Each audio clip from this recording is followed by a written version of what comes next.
अस्सलाम वालेकुम फ्रेंड्स, उम्मीद करती हूँ कि आप सब खैरियत से होंगे। आप इस वक्त देख रहे हैं फूड वैली विद निम्रा।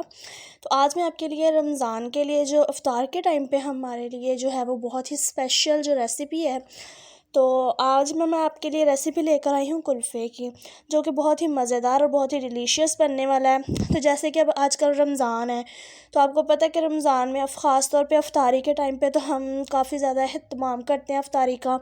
और आगे जब ईद आ रही है तो आप ईद की स्पेशल डिश पे भी इसको बना सकते हैं। और ये बहुत ही इजी बन जाता है, इंस्टेंट कुल्फ़ा है। इसके लिए आपको किसी स्पेशल चीज़ की ज़रूरत नहीं पड़ती। तो बस आपको एक कुल्फ़े का डिब्बा चाहिए होता है, क्योंकि इंस्टेंट कुल्फ़ा होता है तो आपको वो मेरे ख्याल से 100 रुपीज़ में या 110 में जो ईज़िली मार्केट में अवेलेबल होता है। तो चलें चलते हैं रेसिपी की तरफ। तो जनाब, कुल्फ़ा बनाने के लिए हमें चाहिए 2 से 3 अदद ब्रेड। तो यहाँ पर मैंने ब्रेड लिए हैं और इनके जो साथ में किनारे हैं ना, वो आप लोगों ने जितने 2 ब्रेड लेने हैं या 3 लेने हैं, इससे ज़्यादा नहीं लेने। तो किनारे जो हैं वो आप लोगों ने इसके कट कर लेने हैं। तो अच्छी तरह से इनको कट करना है, बिल्कुल इस तरह से। तो आप लोगों ने जो है इसको कट कर लेना। इसके लिए आपको 1 लीटर दूध चाहिए।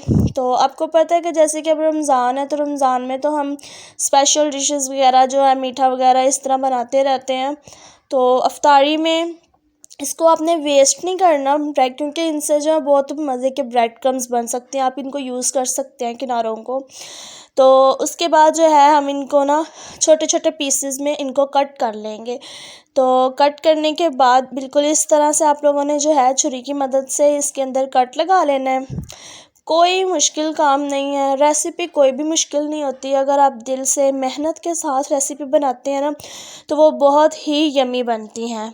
तो अभी हमने चूल्हे पे बर्तन रख दिया है, तो अभी हम इसके अंदर दूध शामिल करेंगे। बिस्मिल्लाहिर्रहमानिर्रहीम। तो अल्लाह के पाक नाम से कोई भी काम जब आप करते हैं तो उसमें बरकत होती है। तो आप जब भी खाना बनाएं तो अल्लाह के पाक नाम से शुरू किया करें। दूध को बॉयल आ जाएगा तो उसके अंदर आपके पास अगर मक्खन है तो वो शामिल कर देना है। अगर आपके पास मक्खन अवेलेबल नहीं है तो आपने उसके अंदर 2 या 1 टेबल स्पून जो है आपने उसके अंदर घी शामिल कर देना है। बेटर ये है कि अगर आपके पास मक्खन है तो या देसी घी है तो आप वो शामिल कर दें। 1 लीटर दूध है, बॉयल आने के बाद हमने इसके अंदर मैंने मक्खन जो है वो शामिल किया है। तो अभी यहाँ पे देख सकते हैं आप, इसको ना थोड़ी देर इसके अंदर चम्मच हिलाते रहेंगे, तकरीबन 8 मिनट के लिए। ये जितना ज़्यादा गाढ़ा होगा ना, ये उतना ज़्यादा मज़े का बनेगा। ये बात आप लोग जहन नशीन कर लें। ख़ास तौर पे ये जो इसकी टाइमिंग होती है ना, ये आपने नोट कर लेनी है, क्योंकि 8 टाइमिंग जो होती है ना, वो खाने को बहुत ही ज़्यादा परफेक्ट बनाती है। और साथ में जो है लजीज़ा वाला का कुल्फ़ा जो है वो, मैं इंस्टेंट कुल्फ़ा जो है वो इसके अंदर शामिल करूँगी। ये मैं आपसे कह रही थी कि 110 या 100 में ना आपको इजीली मार्केट में मिल जाएगा। गरम गरम दूध के अंदर शामिल कर देना है आपने, और साथ साथ चम्मच हिलाते रहना है, चम्मच आपने नहीं रोकना। अब जब ये कंडीशन हो जाए ना, तो आपने इसको यहाँ पर अब 20 से 25 मिनट इजीली पकाना है मीडियम आंच पे। तो यहाँ पर जो है हमारा कुल्फ़ा बिल्कुल रेडी हो चुका है। तो अभी आप देख सकते हैं कि मैं इसके अंदर शामिल करूँगी ब्रेड की जो मैंने स्लाइसेस कट किए थे ना, वो मैं इसके अंदर शामिल करूँगी। छोटे छोटे पीसेस में मैंने कट करके रख लिए थे, तो अभी मैंने इसके अंदर शामिल कर दिए हैं और ये डिप हो गए हैं। तो अभी हमने जो है एक जग लेना है, ग्राइंडर लेना है सॉरी। तो उसके अंदर जो है ना हम इसको ग्राइंड करेंगे। अच्छी तरह से आपने इसको डिप कर लेना है, बिल्कुल इस तरह से। आपके घर में कोई मेहमान आए तो आप उसके लिए बनाएं, ये बहुत मज़े का बनता है, बहुत डिलीशियस डिश है। ज़रूर ट्राई कीजिएगा, क्योंकि बहुत ही मज़े की बनती है, बहुत ही लजीज डिश है। और हमारे जो खाने हैं वो तो माशाल्लाह आप जानते ही हैं, हर खाना ही जो है वो बहुत ही बेहतरीन होता है। तो अल्लाह ताला ने जो भी हमें नेमत दी है ना, वो काबिल तारीफ़ होती है। अब मैंने जग लिया है यहाँ पे ग्राइंडर का, तो मैं इसके अंदर शामिल कर दूँगी और उसके बाद जो है मैं इसको ग्राइंड करूँगी।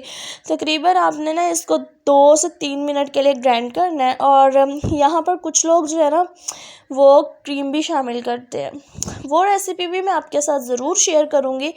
तो लेकिन वो फ़िलहाल मैं इसके अंदर क्रीम शामिल नहीं करूँगी, मैं इसको ऐसे ही बनाऊँगी। तो क्रीम वाली जो रेसिपी होगी वो भी मैं आपके साथ शेयर करूँगी। तो इस तरह से जो है मैंने सारा बर्तन जो है वो अच्छे से साफ़ करना चाहिए, क्योंकि सुन्नत नबवी है, बर्तन में कोई चीज़ नहीं रहनी चाहिए। तो यहाँ पर मैंने जो है अच्छी तरह से कर लिया है। अभी मैं इसको ग्राइंड करूँगी 2 से 3 मिनट। और यहाँ पर जो है मैंने कप्स लिए हैं। अगर आपके पास ये कप्स अवेलेबल ना हो, वैसे ये होते हैं क्योंकि जो आप डिब्बा लेते हैं ना तो उसके अंदर ये मौजूद होते हैं इंस्टेंट वाले के, तो 2 ही अवेलेबल थे मेरे पास, तो ये मैं इसके अंदर शामिल कर दूँगी।